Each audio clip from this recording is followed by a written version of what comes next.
every second matters. Just give me one more day to get it right. I need just one more day. Transplant Talk with Nashonda, Thursday, 7 p.m. on Facebook Live and YouTube.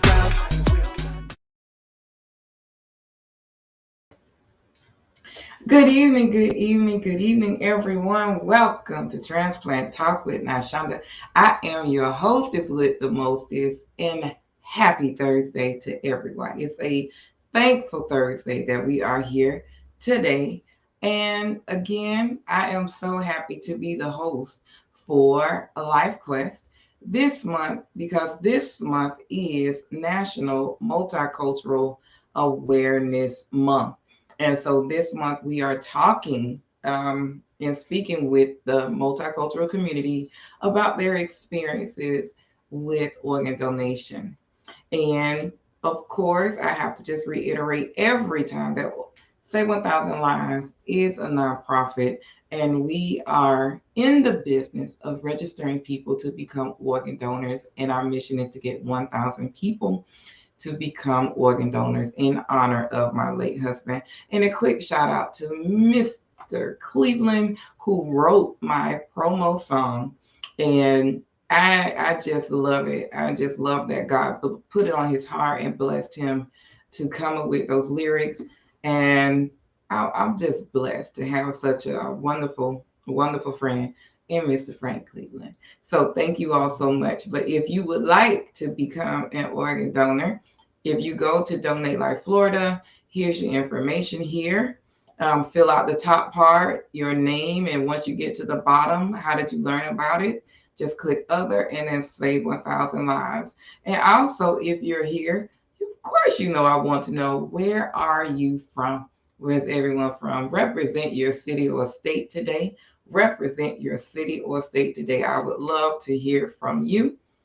And if you have any questions about organ donation, please feel free to drop it in the box, in the comment section, because we got you. Okay, we want to make sure that we are able to answer your questions. So come on in. Let's make sure. Hey, Colleen. Let's make sure that we do a couple of things. I want you to text, tell, and tag somebody so that they can hear this broadcast. Text, tag, and tell. And don't forget to share that we have our live broadcast today. And shout out to the Taylor family. Shout out to y'all. We need to talk soon, my friend. We need to talk soon. Okay, so today's guest, before I bring her on in the red carpet, she's an advocate for organ donation. She's a family advocate for Life Quest. And I'll let her share the rest of the news with you about what she's doing now. But if you have ever, and I was not fortunate to have this experience, but so many, when your spouse or someone in your family is going to pass, there's always a very nice, kind person to come and speak to you, asking you to consider becoming, letting your loved one become an organ donor and help save someone's life, right? And my guest today, Miss Sumi, has worked in that field. And so it would be an interesting conversation to have with her today about that role. I think it's a very humbling role. And I don't know if that role is for everyone, but I want you to hear her side. And I also want you to hear her side about how she's affected by organ donation as well. So we're going to bring her on. We're going to have a nice girls talk. And if you all have any questions about it, hey, please let me know. So this is by far it's going to be an interesting conversation. So tune in and listen. And once again, hi, Colleen. And thank you, most definitely. Hi, Kiara. We got to talk to. And my parents are back this week, y'all. My parents are back. But they're listening. So let me bring her on. Let me give her my special guest, red carpet or red curtain intro.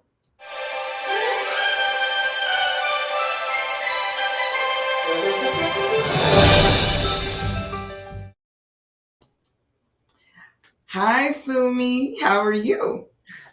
Hello. So good to be here. Thank you so much for having I, me. I'm glad you said yes. I'm glad you said yes because there are so many people that don't know about you. You know, um, so we're going to talk about that. But why don't you tell the guests a little bit about yourself before we dive into what you do?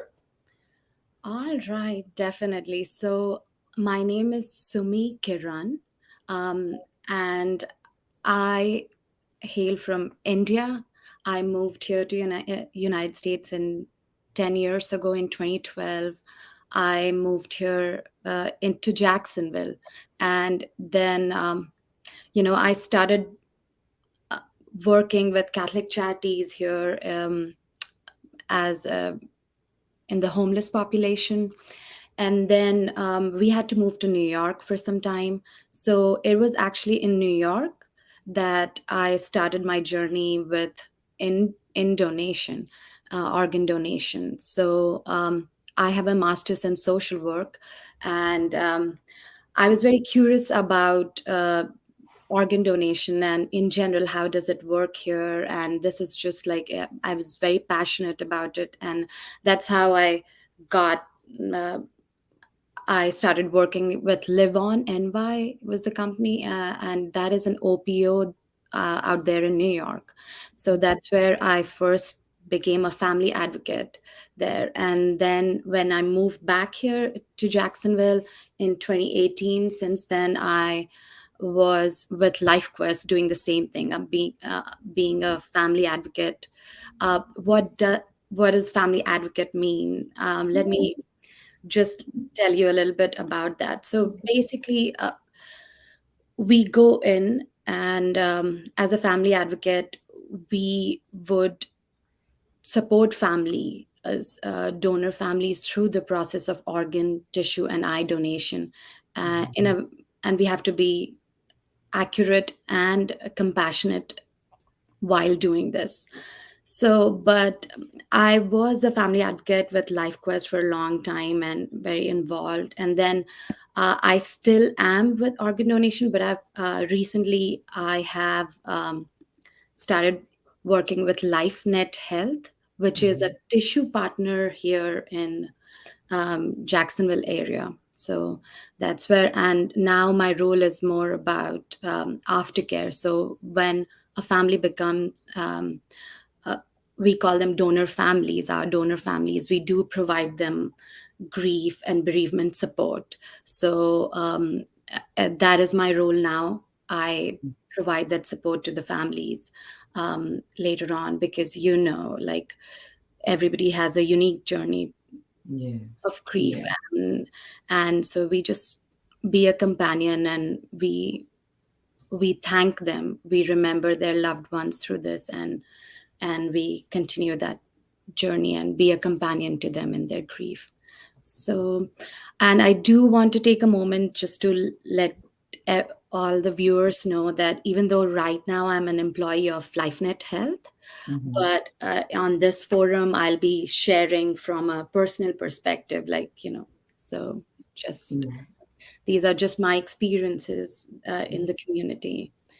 Absolutely, absolutely. So that's the disclaimer. These her views, her comments are hers, and mine are mine.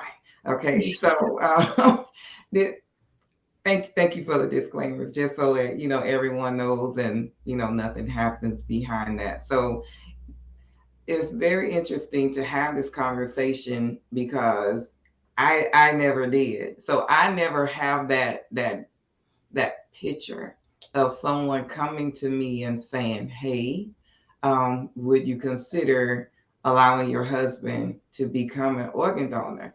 But you educated me on, the extensive information that has to be given in order for that person to be a candidate Mhm. to become an organ donor. Correct? Correct. And it is quite a process, and that's why the whole donation process is very unique. If it has to be. So let me just paint a picture. Hopefully I do a good job at just like how it all comes together. So let's say if there is a person, usually we an OPO, which is the Procurement Organization. um, let's talk about the OPO here in Jacksonville. It is LifeQuest. Mm-hmm. And so when a patient, um, they get all their referrals from the hospital. So there Mm-hmm. are certain clinical criterias that need to be met for a person to be able to donate. So, Mm-hmm. and a lot of it is very clinical, and when a person is in the hospital, once the most important thing for the medical team there is to try to save that person, and they do everything that they can to uh, have the person get better. But there are, of course, injuries, and there's situations where that is not possible. So, in when a patient meets certain clinical triggers, that is the word that is used, when the medical team have done everything that they can to save that person, and they feel that the death is imminent, Mm-hmm. that's when they loop us in. And by they loop us in, I mean the OPO, Organ Procurement Organization. So they refer that patient to us. And even after that, we do not everybody can be is a suitable candidate for Mm-hmm. donation. So then we go in and we do look in a medical chart, and we see if the person meets our criteria. And Mm-hmm. there's a term, it is called brain death. It is very different from a coma. Brain death is a clinical form of death. So Mm-hmm. it is complete and irreversible cessation of all brain activity. So they're like smart doctors, and there's like this whole process. It's for a person to be declared brain dead. So once the doctors have declared a patient to be brain dead, Mm-hmm. then that's when like an OPO will interact with the Mm-hmm. family. There's Mm-hmm. one other way that a person can donate is, let's say if a patient is not declared brain dead, but there's no chance for any meaningful recovery, then the Mm-hmm. family, once they have made the decision to discontinue ventilated support, Mm-hmm. that's when the OPO will initiate the donation conversation. Okay. So, and that's where I come in. Like, once all those clinical everything is taken care Yes. of Mm-hmm. by the clinical team. And I Mm-hmm. have a master's in social work, so like I'm Mm-hmm. not clinical that ways.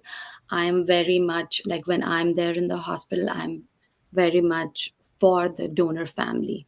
My role as a person is to support them. It's literally one of the worst days of their life that that just heard the doctor tell them about their loved one. So, Mm-hmm.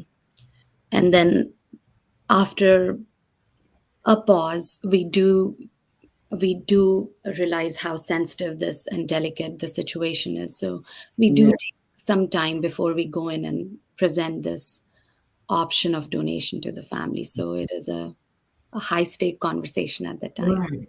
And very delicate. I would understand that. Again, never having the opportunity for someone to come in, and I don't know what kind of state of mind, I would have been in to, even understand what was going on. So to meet you, when I met you the first time, um, I didn't know that that was actually a role that someone goes in Mhm. and actually talks to the family. I just know how families are, especially African American families.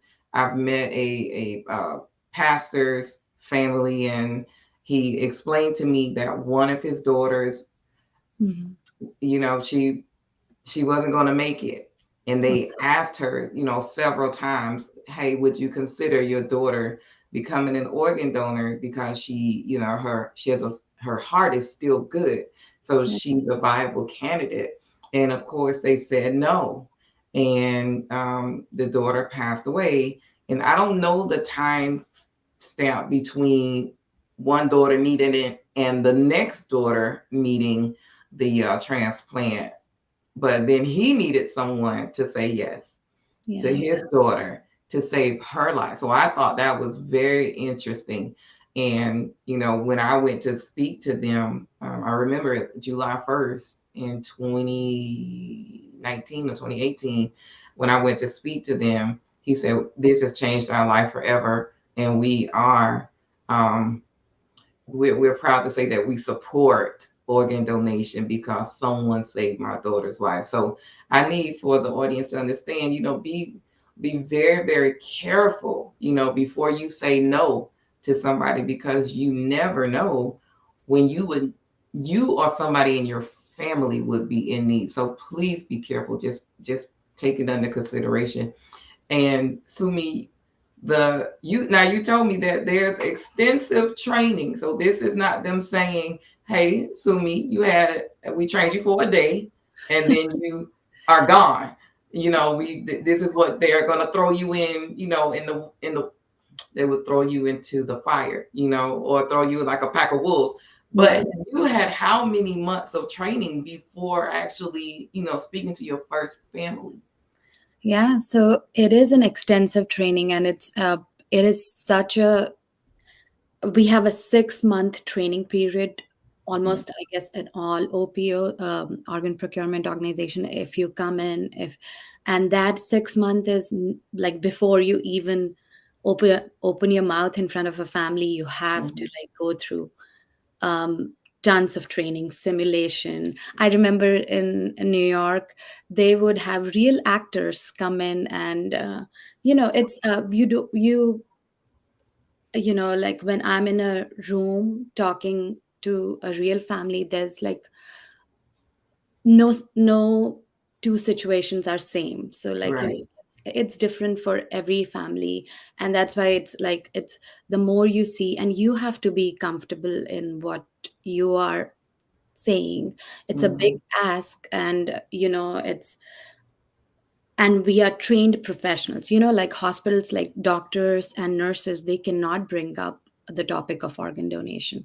It has to be a trained professional, and that training is literally like for 6 months you have to have, because Oh the wow. outcome, so Wow.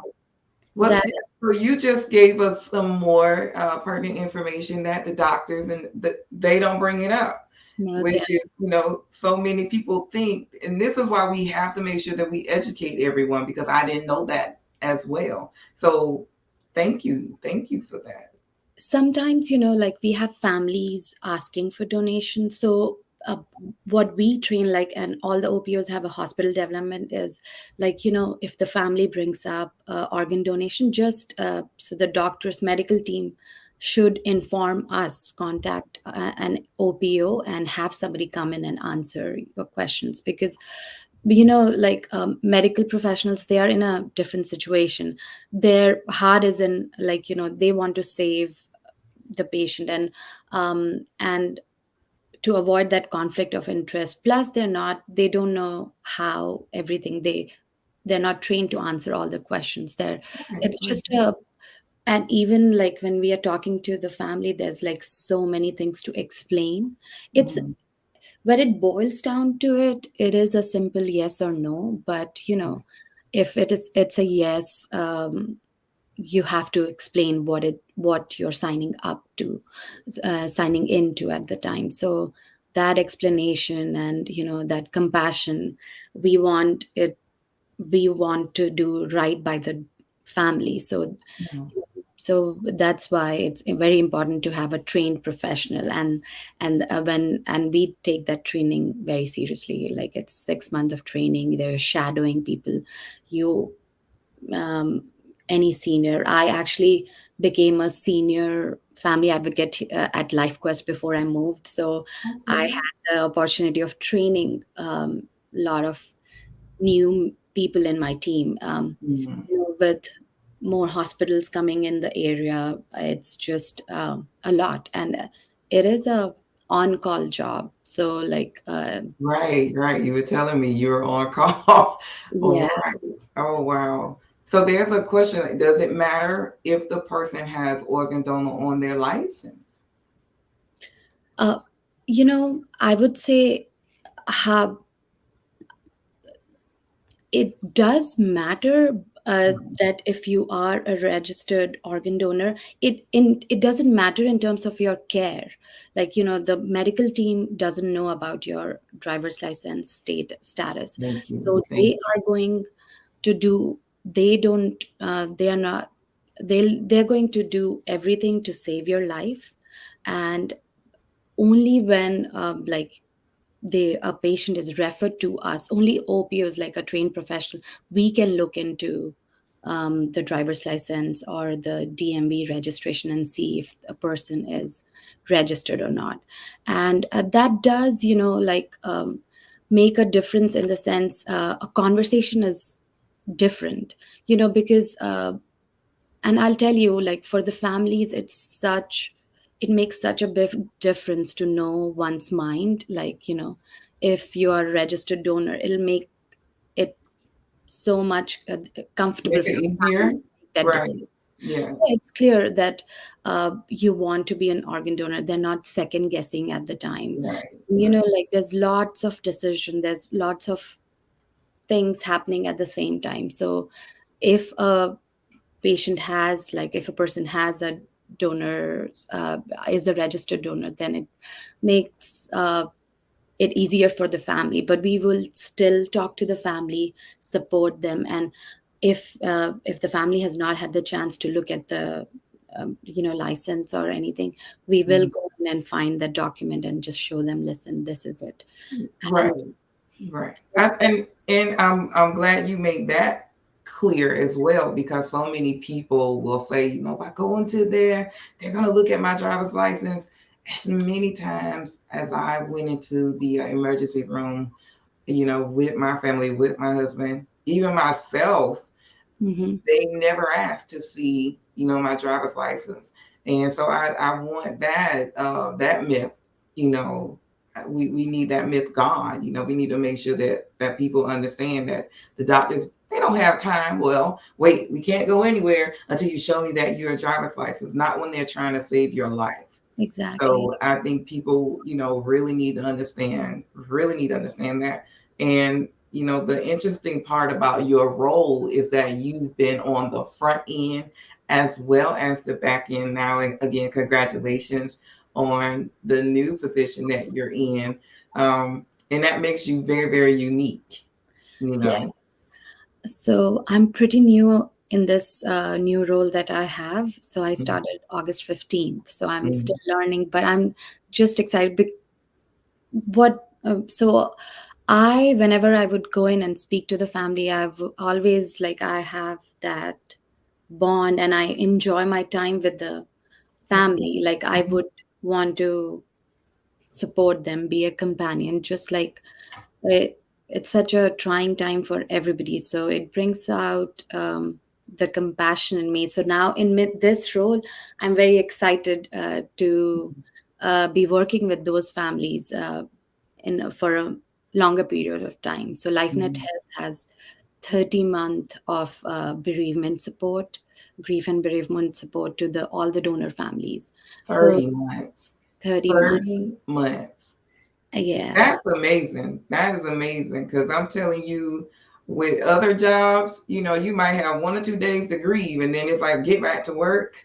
You know, they don't do that. So to have that system in place to 30 months, that is a good amount of that's a good amount of time, and people need that time because we know that grief comes in waves. So to exactly. be able to have that support person for them, I think that's wonderful. And I think other um, occupations also need to look in that, because we're human. Yeah, We just don't bounce right back to, our everyday life. So I applaud them, LifeNet, for being able to support families. And they, and this is, so, we the company used to provide it for 18 months, and then it was like the donor families, when we were talking to the families, it always is like, you know for the first year after the death, in the family, everybody is like your family, your friends, everybody is going to check in on you. But usually after the first year or after 18 months, people do move on, but it doesn't change anything for the person who has lost their loved one. Right, So right, but right. support, like, if we can provide that for a longer period of time, it is just like just a little bit that we can do. And but in lieu of all the gifts, like, Mhm, that mhm. person is a hero, like a donor is a hero to us. Absolutely. Absolutely. So I know it maybe a lot of people haven't seen it, but are you also a part of the honor walk? Do you set that up or is who does that?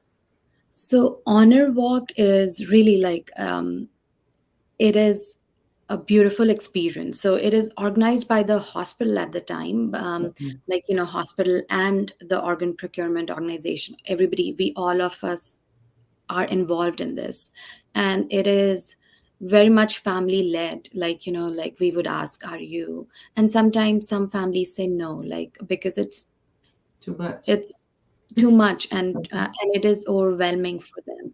But Mhm. if they are interested, it's just beautiful because, you know um, a patient, the deceased person, is in the room. So honor walk is really like you'll walk the donor from the room to the OR, and like in hospitals, your operating room is on the first floor, second floor.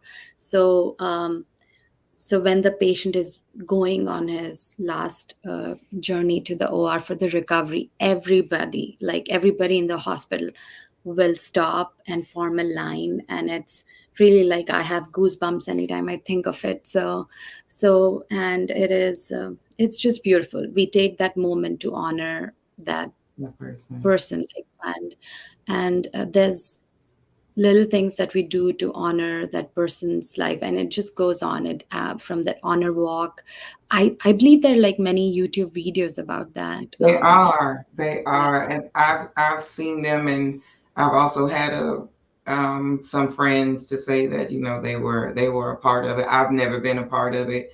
Um, I'm just aware. Um, I'm aware of donor walks, and I think it was it's my dad. I think it Yeah. was very interesting that they would, have that. Have you ever had a donor family want to know who would receive the organs? Yeah, that's a very common question sometimes, like, but we do let them know, like, at the time when we are doing all the paperwork, when we are starting the process, nobody knows who is gonna get the organs. Like, it is, you have to go by the list. Like, there's a national list going on, and it is like, your coordinator, transplant coordinator, um, is there to you know do that. So, like, once the whole process, so to answer that question, I guess, once the whole process is complete, we do let the family know within 6 weeks, within that, Oh. this person, like, we won't give the names and all the details, but Mm-hmm. the age, the area of the person, like a 39-year-old in Tallahassee received the kidneys. So Mm-hmm. all the information is shared, like, and it same with eye and tissue, like, everybody, um, we will contact the family, like, that, and let them know that these were the gifts that were given. And families do ask, but we cannot tell them right then that this, and you cannot choose, like, like, I want my this heart to go to specific race, religion, that kind of choices you cannot make. But if you know somebody who is, like, let's say, somebody in your church who Mm-hmm. is listed on a transplant. Right. So at the time, you can, we call it directed donation. Right. So you can direct the donation to that person. So what would happen is, that person will, let's say he's 3,000 on the list, but he or she will jump up and be evaluated, and Mm-hmm. even if they are a match, they will get that directed donation. But sometimes they're not a match, then it just like it is just the list that is followed. Right. The next person on the list would Yeah. receive that. Now you also have, because you're from India, you also have some special families that also needs, that need a organ as well. So with Yes. working in this field, how do you communicate with your family? Because I know there's a difference between here and where you're from. So how do you communicate, and how has this affected your family? You know, you're right. My aunt back home in India, um, she's now listed for a kidney transplant. She's currently on dialysis, and this just happened in last year. And she's been struggling, and she's been unable to get that kidney. And disease donation is very rare there. Lack of um, infrastructure is there. There's lack of knowledge in the community. There's a Mm-hmm. superstition. There's like other beliefs in the system that in India that makes it much harder back home to get a life-saving transplant. So in that sense, like anytime I see this whole, like, that's what makes me grateful for the system that we have here in United States. Like, Mm-hmm. if there is a dire need, you can be listed and you get a fair shot and a fair chance here to get that life-saving transplant. And it is also like, in India, you're paying out of pocket for all of these. Like, there's no very a little like insurance support, and private sector are the ones who are doing more transplants. So in terms of India, the living donation is more common. Like, if a family member is in need, a family member is going to give their kidney. And so kidney transplant through a living donation is more common. Deceased donation is very rare there. So, Wow. and I'm always grateful, like anytime, like a family says yes, yes or no, it doesn't matter to me. The Mm-hmm. fact that they're giving me that time to listen Mm-hmm. to me, um, and that's what really, like, is it's all about. Like, I remember, like, since I'm in this new role, I have been not been with a family in recent, but I miss them because when you're in the room, you I'm amazed that they are giving me their time to listen to this, Right. like, and Right. because it makes such a difference. Like, even though, um, you know, sometimes I get families, they say that I wish this could happen to my loved one. I wish somebody would donate some. Can I get a brain donated so that I can, whenever they get that brain death diagnosis, that's the most common.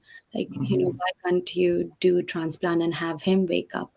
But Mm-hmm. once, him, but still, when they say yes, it makes such a big difference to everybody. Like, so Yeah. many, like, Yeah. Yeah. so it's just amazing. And like, I'm just, oh my God. Um, I'm amazed by the thought that they're thinking of others when Yeah. you're the person who needs the most support. Like, Yeah.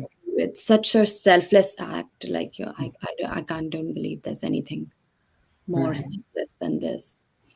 Right. Well, I think, and the guests are, they're commenting on the things that they didn't know. So Yes. we're always in the business of educating everyone, and of course, that's what Save 1,000 Lives and Life Plus and Donate Life. That is what we want to do. We want to be able to educate our communities and help people understand, you know, what it means to become an organ donor and help someone. And we know how different we are from, other countries. Mm. And, we just want to make sure that everyone knows how very important registering to become an organ donor. And again, it does not have to be on your driver's license. And you could go to, Donate Life or um, what's the other one? Oh, I have it. I have Donate it. Life, yes, and Yeah. So National Registry. right. So, and that they can, say, no, I don't want it on my driver's license, but I would just like to be, an organ donor. So if you still want that privacy because of the myth, that you can. We know that there are over 100,000 people in this country waiting to receive the gift of life. Now, you don't have to, but would you like to share in India how many people are, was it registered or um, yeah, how There's many people actually become or register to become organ donors in India? Is that what so we're looking at? no, so that was 0. No, I guess there's no such system actually in India to register. So, but I guess you can have a donor card. You can carry a card. I think Mhm. in India, in your pocket, which would let you know that that you want to be an organ donor. But it's there's no such system there right now. But I just read the statistics, like um, that only around 0.01% of people in India donate their organs after death. So 0.01%. Oh my God. So, and that is behind such, like, it is lack of public awareness, religious or superstitious belief among people, and strict laws.